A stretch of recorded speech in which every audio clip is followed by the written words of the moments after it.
রহমান। রাতে লালমনিরহাট জেলা আওয়ামী লীগের যুগ্ম সাধারণ সম্পাদক সুমন খানের বাড়ি পুড়িয়ে দেওয়া হয়। পরে 4 তলার একটি কক্ষ থেকে অজ্ঞাত 6 জনের দগ্ধ লাশ উদ্ধার করেছে ফায়ার সার্ভিস। তবে দগ্ধ মরদেহগুলো সুমন খানের পরিবারের সদস্যের কেউ নয় বলে জানা গেছে। নাটোর 2 আসনের সংসদ সদস্য শফিকুল ইসলাম শিমুলের বাড়িতে আগুন ধরিয়ে দেয় বিক্ষোভকারীরা। ওই বাসভবন থেকে 4টি মরদেহ উদ্ধার করা হয়। পরে খোঁজ পেয়ে স্বজনরা গিয়ে লাশগুলো শনাক্ত করে নিয়ে যান। এ সময় আইন শৃঙ্খলা বাহিনীর কোনো সদস্যকে দেখা যায়নি। চুয়াডাঙ্গায় বিজয় মিছিল থেকে আওয়ামী লীগ ও যুবলীগ নেতাকর্মীদের বাড়িতে ব্যাপক হামলা ও ভাঙচুর চালানো হয়।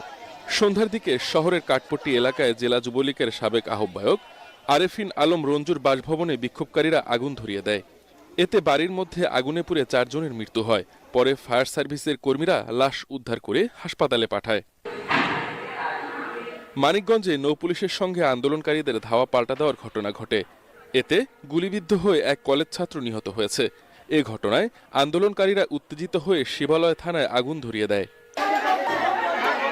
নড়াইল 2 আসনের সংসদ সদস্য মাশরাফির বাড়িসহ জেলা আওয়ামী লীগের সভাপতি ও সেক্রেটারির বাড়ি পুড়িয়ে দিয়েছে বিক্ষোভকারীরা। এদিকে সাতক্ষীরা জেলা কারাগার ভেঙে 596 জন কয়েদি ও হাজতি পালিয়ে গেছে। সোমবার সন্ধ্যার পর জেলখানায় হামলা ও ব্যাপক ভাঙচুর চালিয়ে এসব আসামিদের বের করে নিয়ে যায় দুর্বৃত্তরা। তবে পালিয়ে যাওয়া আসামিদের মধ্যে অনেকেই আজ সকাল থেকে সাতক্ষীরা জেলা কারাগারে এসে আত্মসমর্পণ করতে থাকে। শেরপুরে জেলা কারাগারে হামলা, অগ্নিসংযোগ ও লুটপাটের ঘটনা ঘটেছে।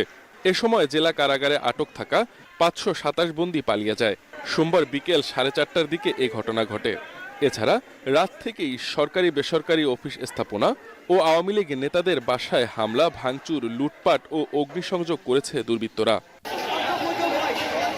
ঝালকাঠি 2 আসনের সংসদ সদস্য সাবেক মন্ত্রী ও আওয়ামী লীগ নেতা আমির হোসেন আমুর ঝালকাঠির বাসভবন থেকে বিদেশি মুদ্রাসহ প্রায় 5 কোটি টাকা উদ্ধার করেছে সেনাবাহিনী ও পুলিশ। পুলিশ জানায়, রাত 12:30টার দিকে ঝালকাঠি শহরের রোনালসে রোডের আমির হোসেন আমুর বাসভবনে অগ্নিসংযোগ করে বিক্ষুব্ধ জনতা। খবর পেয়ে আগুন নেভাতে এসে ফায়ার সার্ভিসের সদস্যরা লাগেজ ভর্তি এই ডলার দেখতে পান। পরে বিষয়টি সেনাবাহিনী ও পুলিশকে জানালে তারা এসে লাগেজ ভর্তি এসব টাকা উদ্ধার করেন। Bureau report, ATN Bangla. আজই জাতীয় সংসদ বিলুপ্তির ঘোষণা দিতে রাষ্ট্রপতির কাছে দাবি জানিয়েছেন বৈষম্য বিরোধী ছাত্র আন্দোলনের সমন্বয়ক নাহিদ ইসলাম। একই সাথে নোবেলজয়ী অধ্যাপক ডক্টর মোহাম্মদ ইউনূসকে প্রধান উপদেষ্টা করে অন্তর্বর্তীকালীন সরকার গঠনের রূপরেখা দিয়েছে বৈষম্য বিরোধী ছাত্র আন্দোলন। গণমাধ্যমকে পাঠানো এক ভিডিও বার্তায় বলা হয়, দ্রুত সংসদ বিলুপ্ত না করলে কঠোর কর্মসূচি ঘোষণা করবে শিক্ষার্থীরা। ছাত্র জনতার অর্জনকে নস্যাৎ করতে একটি মহল চক্রান্ত করে সাম্প্রদায়িক সহিংসতা ও নাশকতা করছে বলেও জানান সমন্বয়ক নাহিদ ইসলাম। এসব সহিংসতা প্রতিহত করতে ছাত্র সমাজের প্রতি আহ্বানও জানান তিনি। আমরা এখনো দেখছি যে একটি অভ্যুত্থানের পরেও এই ফ্যাসিস্ট হাসিনার জাতীয় সংসদ রয়ে গেছে। তাই আমরা ঘোষণা করছি যে আজ দুপুর 3টার মধ্যে এই ফ্যাসিস্ট হাসিনার যে জাতীয় সংসদ, সেই সংসদের বিলুপ্তি ঘোষণা করতে হবে। যদি আজ বিকাল 3টার মধ্যে এই জাতীয় সংসদের বিলুপ্তির ঘোষণা না আসে, তবে আমরা কঠোর কর্মসূচি দিতে বাধ্য থাকব। আমরা যেই ফ্যাসিস্ট হাসিনার পতন ঘটিয়েছি এবং একটি নতুন বাংলাদেশের আকাঙ্ক্ষা করছি, তাকে নস্যাৎ করতে বিভিন্ন শক্তি ইতিমধ্যে তৎপর হয়েছে এবং নানা ধরনের ষড়যন্ত্র এবং পরিকল্পনা করা হচ্ছে। আমরা মুক্তিগামী ছাত্র জনতার পক্ষ থেকে স্পষ্টভাবে বলতে চাচ্ছি যে এই বাংলাদেশকে ফ্যাসিবাদী রেজিম থেকে মুক্ত করার জন্য এবং একটি নতুন বাংলাদেশ, জনগণের বাংলাদেশ প্রতিষ্ঠার জন্য সকল ধরনের ষড়যন্ত্রকে নস্যাৎ করার জন্য, প্রতিহত করার জন্য বাংলাদেশের ছাত্র জনতা কিন্তু সদা প্রস্তুত রয়েছে। আমরা দেখতে পাচ্ছি নানান জায়গায় লুটপাট, সহিংসতা এবং সাম্প্রদায়িক হামলার মতো ন্যাক্কারজনক ঘটনা ঘটছে। আমরা এর তীব্র নিন্দা জানাচ্ছি এবং আমরা মুক্তিগামী ছাত্র জনতার প্রতি আহ্বান জানাচ্ছি যে এই ধরনের ঘটনাকে প্রতিহত করার জন্য আমাদেরকে প্রস্তুত থাকতে হবে, আমাদেরকে দায়িত্ব নিতে হবে। কেউ যাতে এই আন্দোলনকে নস্যাৎ করার জন্য এই ধরনের ঘটনা ঘটানোর সুযোগ না পায়, সেদিকে আমাদের সদা সতর্ক থাকতে হবে। প্রধানমন্ত্রী পদ থেকে শেখ হাসিনা ইস্তফা দেওয়ার পর বাংলাদেশ মুক্ত হয়েছে বলে মন্তব্য করেছেন নোবেলজয়ী ডক্টর মোহাম্মদ ইউনূস। তিনি বলেছেন, দেশ জুড়ে মানুষ উদযাপন করছে, তারা যেন দ্বিতীয় স্বাধীনতা পেয়েছে। ভারতীয় সংবাদ মাধ্যম দ্য প্রিন্টের সঙ্গে সোমবার এক আলাপচারিতায় এসব কথা বলেন ডক্টর ইউনূস। তিনি বলেন, শেখ হাসিনা যতদিন ক্ষমতায় ছিলেন ততদিন আমাদের দেশ দখলকৃত ছিল। তিনি দখলদার শক্তি, একজন স্বৈরশাসক জেনারেলের মতো আচরণ করছিলেন, সবকিছু নিয়ন্ত্রণ করছিলেন। আজ বাংলাদেশের সব মানুষ নিজেদের স্বাধীন মনে করছে, এটা বাংলাদেশের মানুষের জন্য দ্বিতীয় স্বাধীনতার মতো মন্তব্য করেন ইউনূস। আলাপচারিতায় সক্রিয় রাজনীতিতে যুক্ত থাকার কথা উড়িয়ে দিয়ে ডক্টর ইউনূস বলেন, রাজনীতিতে যুক্ত হওয়ার মতো মানুষ আমি না। অনতিবিলম্বে সংসদ বিলুপ্ত করে দ্রুত সময়ের মধ্যে নির্বাচন অনুষ্ঠানের কথা জানিয়েছেন রাষ্ট্রপতি মোহাম্মদ শাহাবুদ্দিন। সোমবার রাতে জাতির উদ্দেশ্যে দেয়া ভাষণে তিনি বলেন, দেশের সংবিধান অনুযায়ী অনতিবিলম্বে বর্তমান সংসদ বিলুপ্ত করা হবে। দেশের সকল অফিস আদালত আজ থেকে স্বাভাবিকভাবে চলবে বলে জানান রাষ্ট্রপতি। রাষ্ট্রপতি বলেন, একটি অন্তর্বর্তীকালীন সরকার গঠনের সিদ্ধান্ত নেওয়া হয়েছে। সকল দলের সাথে আলোচনা করে যত দ্রুত সম্ভব অন্তর্বর্তীকালীন সরকার গঠন করা হবে। সেই সরকার নির্বাচনের ব্যবস্থা করবে। এ সময় পারস্পরিক হিংসা বিদ্বেষ ভুলে ও প্রতিহিংসার ঊর্ধ্বে উঠে দেশকে এগিয়ে নিতে নিজ নিজ অবস্থান থেকে ভূমিকা রাখার জন্য দেশবাসীর প্রতি অনুরোধ জানান রাষ্ট্রপতি।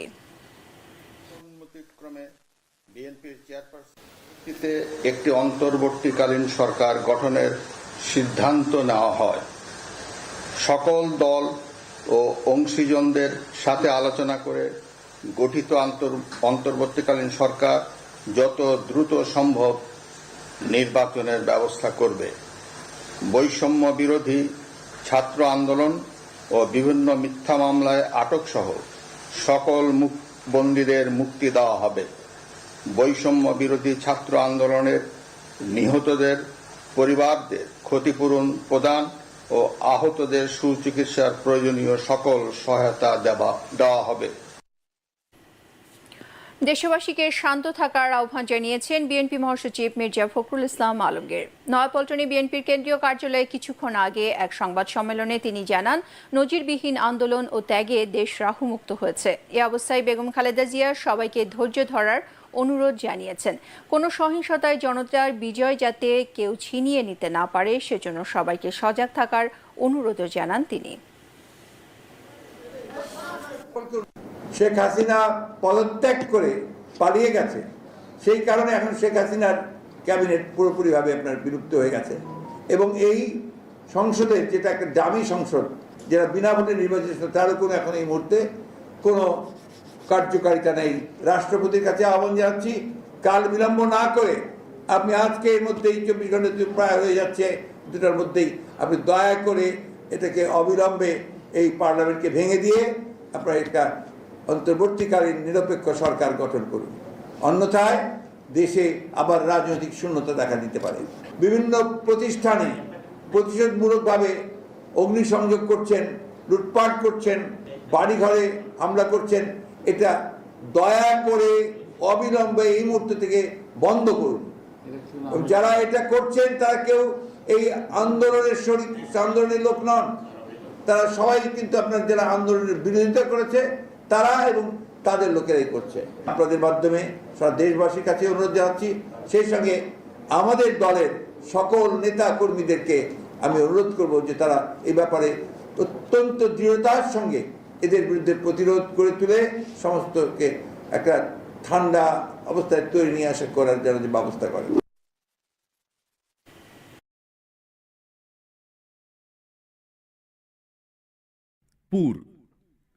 पुराच्या समस्येला सामोरं जाताना आपल्याला काही गोष्टींची काळजी घेणे आवश्यक आहे. पुरापूर्वी सांडपाणी नलिका स्वच्छ वाहत्या ठेवणे आवश्यक आहे. त्यात प्लास्टिकच्या पिशव्या, कचरा, प्लास्टिक बाटल्या साठू देऊ नये. एकाच वेळी मोठ्या लाटा आणि मुसळधार पाऊस आल्यास घरातच राहण्याचा प्रयत्न करा. सुरक्षितता आणि जीव वाचवण्याच्या दृष्टीने आवश्यक वस्तूंचा एक आपत्कालीन वस्तूंचा संच आधीच तयार करून ठेवा. आधाराच्या जागा, पक्की घरे यापर्यंत पोहोचण्याचा मार्ग आधीच माहिती करून ठेवा.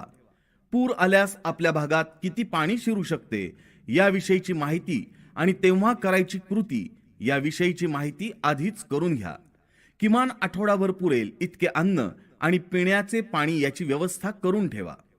पूर येऊ शकतो अशी शक्यता वाटल्यास किंवा तशी सूचना मिळाल्यास पशुधन म्हणजेच गायी, म्हशी तसेच पाळीव प्राण्यांचा जीव वाचवण्यासाठी त्यांना सुरक्षित जागी हलवा किंवा मोकळे ठेवा. त्यांना बांधून ठेवू नका. त्यांच्या चारा आणि पाण्याची व्यवस्था करा. पुराच्या वेळी काय करावे? आवश्यकता नसल्यास पुराच्या पाण्यात जाऊ नये. पुराची शक्यता किंवा पूर्वसूचना असल्यास पुलावर वाहने नेण्यास टाळावे. 2 फुटांचं वाहतं पाणी एखाद्या मोटारीला पटकन वाहून नेऊ शकतं, हे लक्षात ठेवा. विजेचा धक्का बसणं टाळण्यासाठी विजेच्या तारांपासून लांब राहावे. उंचीवर असलेल्या ठिकाणी जावे. सांडपाणी वाहून नेणाऱ्या मार्गिकेच्या मुखावर दर्शनीय निशाणी करावी आणि त्याच्यापासून लांब राहावे. समतल खालच्या भागातून उंचीवर असलेल्या ठिकाणी जा. घरामध्ये असाल तर गॅस मुख्य जोडणी बंद करा. गॅस गळती होणार नाही यावर लक्ष ठेवा. पिण्यासाठी उकळलेले पाणी वापरा. ताजं किंवा कोरडं अन्न खा. मुख्य विजेचा प्रवाह बंद करा. विजेची उपकरणे वापरू नका. पुरासंदर्भात आपत्ती व्यवस्थापन विभाग तसेच प्रशासनाकडून मिळणाऱ्या सूचनांकडे लक्ष द्या आणि त्याचे पालन करा.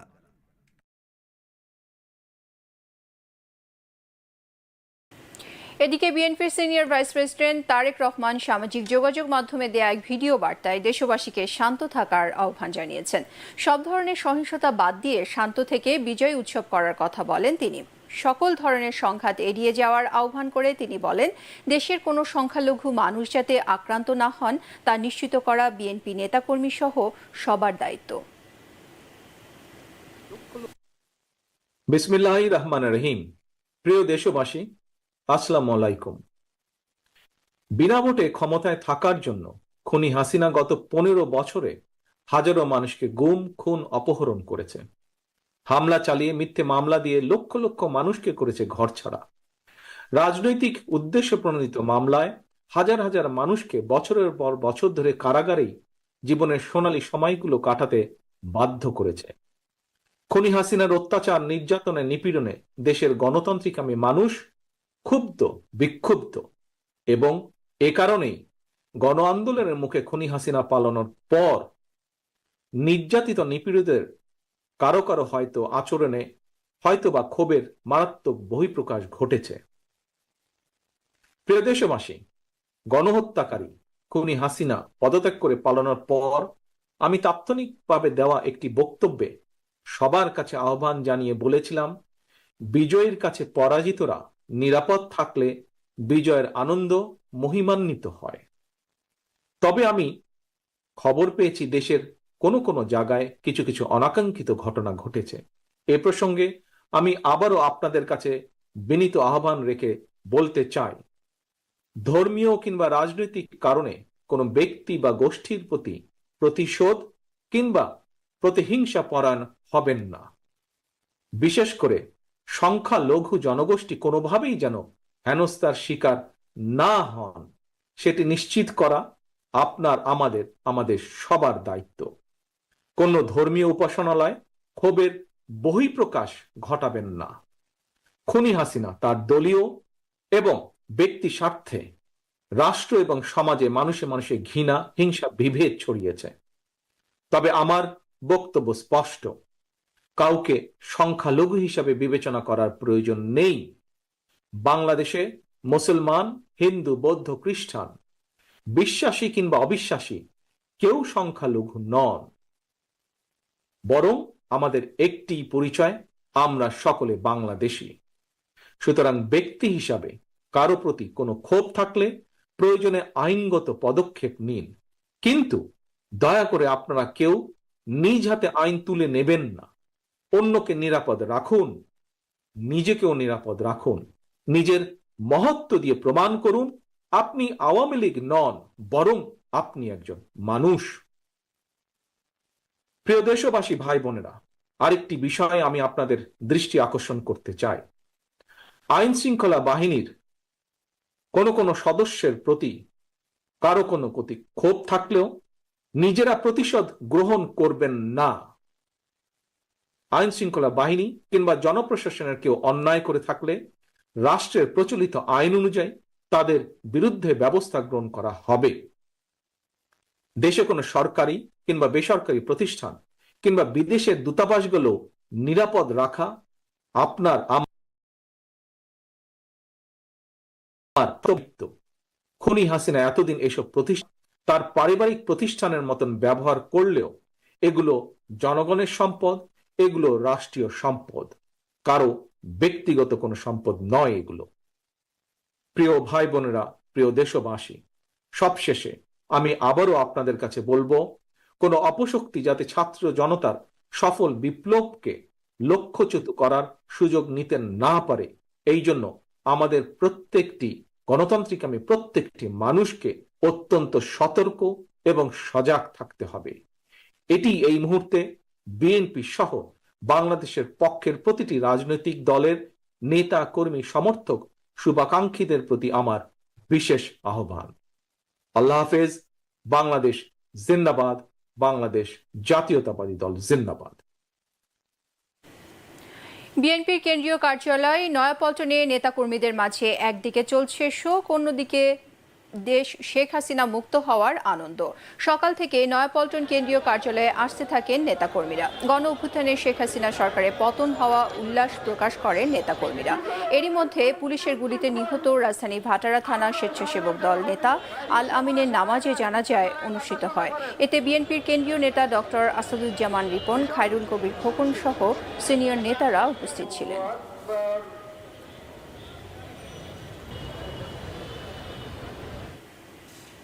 পদত্যাগ করে শেখ হাসিনা ভারতে চলে গেছেন। তিনি বর্তমানে দিল্লিতে রয়েছেন বলে ভারতীয় গণমাধ্যমকে নিশ্চিত করেছেন দেশটির পররাষ্ট্রমন্ত্রী এস জয়শঙ্কর। ভারতীয় সংবাদ সংস্থা ANI জানিয়েছে, সেখানে তার সঙ্গে কথা হয় ভারতের নিরাপত্তা উপদেষ্টা অজিত দোভালের। সঙ্গে ছিলেন আরও সামরিক কর্মকর্তারাও। পরে তাকে সেফ হাউসে নিয়ে যাওয়া হয়। ভারতীয় বিমান বাহিনী এবং অন্যান্য নিরাপত্তা সংস্থাগুলোকে শেখ হাসিনা নিরাপত্তায় মোতায়েন করা হয়েছে বলে জানিয়েছে ভারতীয় গণমাধ্যমগুলো। এর আগে সোমবার দুপুরের দিকে তিনি সশস্ত্র বাহিনীর পাহারায় হেলিকপ্টারে গণভবন থেকে বের হন। এরপর হেলিকপ্টারে দেশ ছেড়ে প্রথমে আগরতলায় পৌঁছান। পরে সেখান থেকে বিমানে উত্তরপ্রদেশের গাজিয়াবাদ হিন্ডন এয়ারবেসে নামেন। বাংলাদেশ ছেড়ে লন্ডনে যেতে চাইলেও যুক্তরাজ্য থেকে এখনও সবুজ সংকেত মেলেনি। এদিকে সামাজিক যোগাযোগ মাধ্যমে শেখ হাসিনা আর কখনোই রাজনীতিতে ফিরবেন না বলে জানিয়েছেন তার ছেলে সজীব ওয়াজেদ জয়।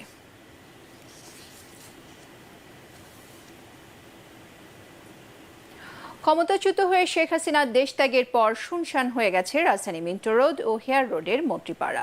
ওই এলাকার বাড়িগুলোতে এখন আছেন কেবল কর্মচারীরা। মিনিস্টার অ্যাপার্টমেন্টগুলোতে গিয়েও পাওয়া যায়নি কাউকে। গতকাল দুপুরে শেখ হাসিনার দেশ ছেড়ে চলে যাওয়ার পরপরই মন্ত্রী প্রতিমন্ত্রীরাও তাদের সরকারি বাসা ছেড়ে পালিয়ে যান। সহকর্মী মুস্তাফিজুর রহমান জানাচ্ছেন সেখানকার সবশেষ খবর। মুহূর্তে আছি রাজধানীর হিয়া রোড থেকে। ঠিক আমার পেছনে যে বাসভবনটি, এটি স্বাস্থ্যমন্ত্রী ডক্টর সামন্তলাল সেনের, এবং আশপাশে যে এরিয়াতে আমরা এসেছি এখানে সব কিছু আসলে এটি হচ্ছে হিয়া রোডের মন্ত্রীপাড়া। আমরা আজকের দিনের বিভিন্ন জায়গায় গিয়েছি, এখানের কী সার্বিক অবস্থা, দেশের যে চলমান অদ্ভুত পরিস্থিতি আছে সেটি নিয়ে দেখার চেষ্টা করেছি।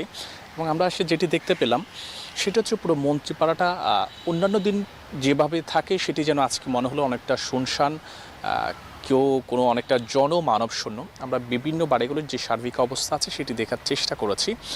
এবং মন্ত্রী কোনো মন্ত্রীকে পাওয়া না গেলেও ওখানে যারা কর্মরত আছেন, যে স্টাফ মালি আছেন, তাদের সাথে কথা বলেছি। তারা বিভিন্নজন আসলে তারা বিভিন্নভাবে মন্তব্য করছেন। তারা বলছেন গতকালে যে ধরনের অদ্ভুত পরিস্থিতি ছিল, এখানেও হামলার ঘটনা ঘটেছে, বেশ কয়েকটি মন্ত্রীর বাসভবনে হামলার ঘটনা ঘটেছে, বেশ কিছু লুটপাটও হয়েছে বলে তারা এমনটাই দাবি করছেন। এবং মন্ত্রীদের যে চলে যাওয়ার ব্যাপারটা আসলে তারা বলছেন এই যে জোন আছে মন্ত্রীপাড়া, এখান থেকে অর্থাৎ গতকালকেই অধিকাংশ মন্ত্রী তারা ছাড়েন, অর্থাৎ সেটি অনেকটা দুপুরের পরে। এছাড়া আর কয়েকজন মন্ত্রীর ব্যাপারে তাদের যে দায়িত্বরত স্টাফরা আছেন, কর্মচারীরা আছেন, তারা বলছেন, যেমন কি যদি আমি সমাজ কল্যাণ মন্ত্রী দীপমণির কথা বলি, ওনার এখানে দায়িত্বরত যারা আছেন তারা বলছেন সমাজ কল্যাণ মন্ত্রী বেশ দিন ধরে কিন্তু তিনি তার বাসভবনে আসছেন না। সব মিলিয়ে বলা যায় এই মন্ত্রীপাড়া এখন অনেকটাই শুনশান, অনেকটা জনমানব শূন্য। এদিকে 6 ঘন্টা বন্ধ থাকার পর ঢাকার শাহজালাল আন্তর্জাতিক বিমানবন্দরে সকাল থেকে দেশি বিদেশি উড়োজাহাজ ওঠানামা শুরু করেছে। বিমানবন্দরের নিরাপত্তায় মোতায়েন করা হয়েছে সেনাবাহিনী। সেখানকার সবশেষ পরিস্থিতি জানাচ্ছেন সহকর্মী ইয়াসিন রানা। আমি এই মুহূর্তে আছি রাজধানীর শাহজালাল আন্তর্জাতিক বিমানবন্দর এলাকায়। গতকাল বৈষম্য বিরোধী ছাত্র জনতার আন্দোলনে গণবিপ্লবে আওয়ামী লীগ সরকার পতনের পর প্রায় 6 ঘন্টা বিমান ওঠানামা বন্ধ ছিল। আজ সকাল থেকেই প্রবাসী যাত্রীদের ভিড় আমরা লক্ষ্য করতে পেরেছি। এখানে সকাল থেকেই যাদের টিকিট কাটা ছিল সেসব যাত্রীরা বিমানবন্দরে প্রবেশ করেছেন এবং বিমানবন্দর এলাকাতে কড়া নিরাপত্তা ব্যবস্থা বজায় রাখা হয়েছে। এখানে যদি একটু দেখানোর চেষ্টা করি, সেনাবাহিনীর সদস্যরা প্রত্যেকটি গাড়ি চেকিং করার পর তারা এখানে বিমানবন্দর এলাকাতে গাড়িগুলো ঢুকতে দিচ্ছেন এবং যারা বিমানবন্দরে এই এয়ারপোর্টে চাকরি করেন তাদের আইডি কার্ড এবং যারা যাত্রী আছেন তাদের টিকিট দেখে এরপর সেসব যাত্রীদেরকে এবং এখানে কর্মরত চাকরিজীবীদের ঢুকতে দিচ্ছেন। যারা সব কিছু মিলিয়ে এই এলাকাতে যথেষ্ট কড়া নিরাপত্তা বজায় রেখেছেন যে কোনো ধরনের অপ্রীতিকর ঘটনা যেন এই এলাকাতে না ঘটে। এছাড়া আমরা বনানী, উত্তরা, নোয়াখালী এসব এলাকাতে আমরা ঘুরেছি। আজকের দিনে যান চলাচল মোটামুটি স্বাভাবিক অবস্থায় ফিরে এসেছে। তবে আমরা উত্তরা পূর্ব থানার সামনে সাধারণ মানুষের জটলা দেখেছি, সেখানে গতকাল থানাটি পুড়িয়ে দেওয়া হয়েছিল এবং সেখানে আমরা এটাও দেখতে পেরেছি যে প্রায় 10 লাখ ভারতীয় রুপি উদ্ধার করা হয়েছে। এছাড়া বলা চলে যে সাধারণ মানুষের মধ্যে গতকাল যেই এক ধরনের আন্দোলন কিংবা যে অবস্থা পরিপ্রেক্ষিত ছিল এটা মোটামুটি স্বাভাবিক অবস্থায় ফিরে এসেছে। আজকে গণপরিবহন হিসেবে বাস চলাচল করছে, এছাড়া ব্যক্তিগত গাড়ি, সিএনজি সবকিছু চলাচল করছে। এই ছিল শাহজালাল আন্তর্জাতিক বিমানবন্দর থেকে সর্বশেষ তথ্য।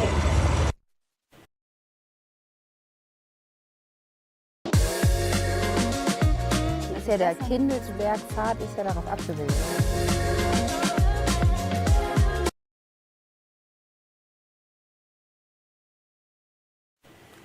হঠাৎ আতঙ্কে ফাঁকা হয়ে গেছে সচিবালয়। ভয়ে আতঙ্কে সচিবালয় থেকে বের হয়ে গেছেন সরকারি কর্মকর্তা কর্মচারীরা।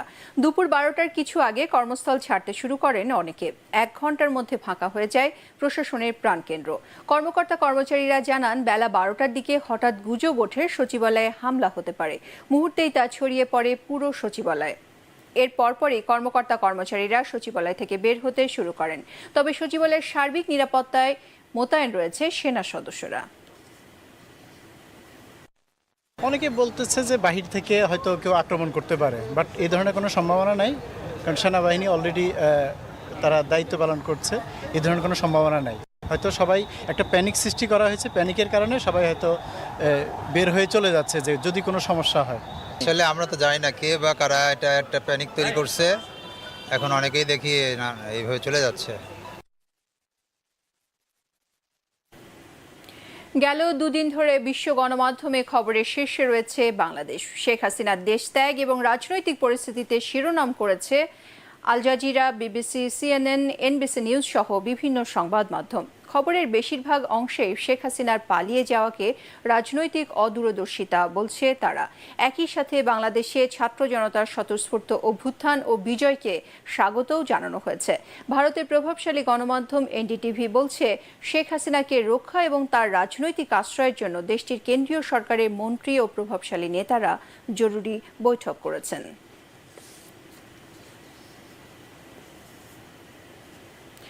দর্শক, বিশ্ব গণমাধ্যমের নানা খবরের উল্লেখযোগ্য দিকগুলো তুলে ধরছেন আমাদের কারেন্ট অ্যাফেয়ার্স এডিটর কেরামতুল্লাহ বিপ্লব। গতকাল দুপুরের পর থেকে কিন্তু বিশ্ব গণমাধ্যমে বাংলাদেশের খবরটি স্থান পেয়েছে এবং শীর্ষ খবর হয়েছে। আমরা যেগুলোকে প্রভাবশালী গণমাধ্যম বলি, বিবিসি, আল জাজিরা, সিএনএন এবং কি ভারতের এনডিটিভি সহ আরও অনেকগুলো সংবাদ মাধ্যম বাংলাদেশের প্রধানমন্ত্রীর দেশ ছেড়ে চলে যাওয়ার ঘটনাটিকে সামনে এনেছে এবং তারা বলছে যে পদত্যাগী প্রধানমন্ত্রী শেখ হাসিনা যেভাবে দেশ ছেড়ে চলে গেছেন তাতে একটি ম্যাসাকার রাজনৈতিক পরিস্থিতি তৈরি হয়েছে এবং খবরের সেই বিষয়গুলো কিন্তু দেখানো হচ্ছিল। যে আমার সামনে এনডিটিভিতে আপনারা দেখতে পাচ্ছেন যে ভারতের রাজনৈতিক নেতৃবৃন্দ, বিশেষ করে পররাষ্ট্রমন্ত্রী সহ অন্যরা কিন্তু একটু জরুরি বৈঠকে বসেছেন এবং সেখানে এখন শেখ হাসিনা অবস্থান করছেন।